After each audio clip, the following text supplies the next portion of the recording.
কিছু black hole জন্ম নেয় যখন একটি মৃতপ্রায় নক্ষত্র নিজের ভেতরে ভেঙে পড়ে।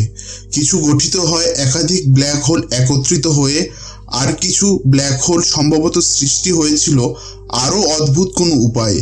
ব্ল্যাক হোলের মোট 4টি প্রধান প্রকারভেদ রয়েছে এবং প্রতিটি প্রকারই এক একটি রহস্যময় সত্তা। এই মহাকর্ষীয় দৈত্যগুলো এতটা ভর এত ছোট এক অঞ্চলে গুটিয়ে ফেলে যে তারা মহাবিশ্বের অন্য সব কিছুর থেকে আলাদা এক শ্রেণীর বস্তুতে পরিণত হয়। কিন্তু বিভিন্ন ধরনের ব্ল্যাক হোল গঠিত হয় কিভাবে? এই প্রশ্নের উত্তর দিতে হলে আমাদের প্রথমে নির্ধারণ করতে হবে আমরা ঠিক কোন ধরনের ব্ল্যাক হোলের কথা বলছি। সম্ভাব্য 4 ধরনের ব্ল্যাক হোল রয়েছে: stellar mass black hole, intermediate black hole, supermassive black hole ও আদিম ব্ল্যাক হোল বা প্রাইমোডিয়াল ব্ল্যাক হোল। সব থেকে ভালোভাবে বোঝা যায় এমন একটি ব্ল্যাক হোল হলো স্টেলার ম্যাস ব্ল্যাক হোল। এরা গঠিত হয় যখন একটি বৃহৎ ভরের নক্ষত্র তার জীবন শেষ করে এবং নিজের ভেতরে ভেঙে পড়তে থাকে। যদি কোনো পতনশীল নক্ষত্রের ভর সূর্যের ভরের 8 থেকে 20 গুণের মধ্যে হয়, তাহলে সেটি ব্ল্যাক হোল গঠনের পরিবর্তে সুপারনোভা বিস্ফোরণের মাধ্যমে শেষ হয়। কিন্তু যদি পতনশীল নক্ষত্রটির সূর্যের ভরের চেয়ে 20 গুণ বা তারও বেশি হয়, তাহলে তার কেন্দ্র এতটাই দুর্বল হয় যে ভেঙে পড়াকে আর থামাতে পারে না। এমন কোনো প্রাকৃতিক প্রক্রিয়া নেই যা এই ধরনের নক্ষত্রকে ব্ল্যাক হোলে পরিণত হওয়া থেকে প্রতিরোধ করতে পারে। শুরুতে নক্ষত্রটির ভরের উপর নির্ভর করে চূড়ান্ত ব্ল্যাক হোলের ভর সূর্যের প্রায় 100 গুণ বা তারও বেশি হতে পারে।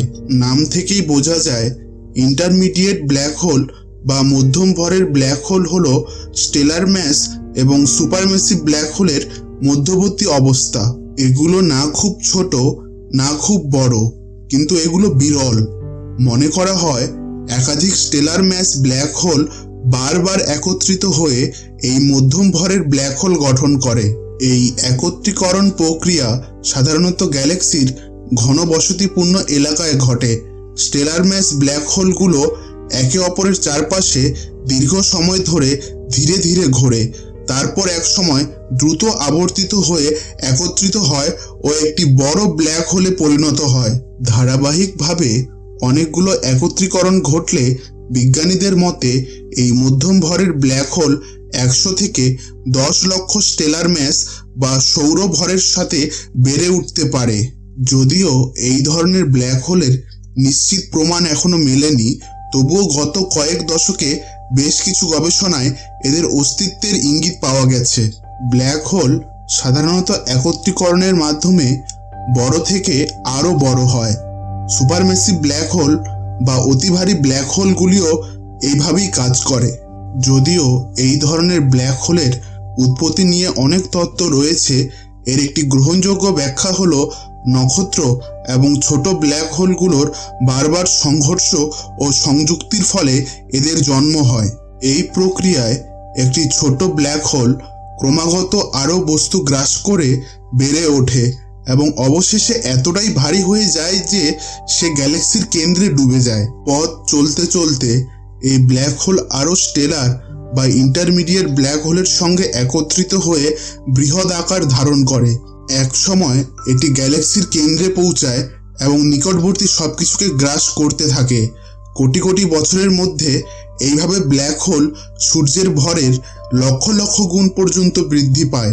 সবশেষে আমরা এক ধরনের কাল্পনিক ব্ল্যাক হোলের কথা উল্লেখ না করলেই নয়, প্রাইমোডিয়াল ব্ল্যাক হোল বা আদিম ব্ল্যাক হোল। নামেই বোঝা যায় এদের জন্ম মহাবিশ্বের একেবারে শুরুতে, বিগ ব্যাংয়ের ঠিক 1 সেকেন্ডের মধ্যেই। তখনও কোনো নক্ষত্র, গ্যালাক্সি বা অন্য কোনো ব্ল্যাক হোলের অস্তিত্ব ছিল না। তবে এই আদিম ব্ল্যাক হোলগুলোর সৃষ্টি কোনো নক্ষত্র থেকে হয়নি। বিজ্ঞানীদের ধারণা অনুযায়ী মহাবিশ্ব যখন নতুন এবং অসম ছিল, তখন কিছু অঞ্চল অতিরিক্ত শক্তি সম্পন্ন ছিল। এই অতিরিক্ত শক্তি সম্পন্ন অতি ক্ষুদ্র বিন্দুগুলো সরাসরি একত্রে ভেঙে পড়ে আদিম ব্ল্যাক হোলের রূপ নিতে পারে। কখন এই প্রথম ব্ল্যাক হোলগুলি গঠিত হয়েছিল তার উপর ভিত্তি করে এদের ভর হতে পারে এক টুকরো কাগজের ক্লিপের 10 লক্ষ ভাগের 1 ভাগ থেকে শুরু করে সূর্যের ভরের 1 লক্ষ গুণ পর্যন্ত।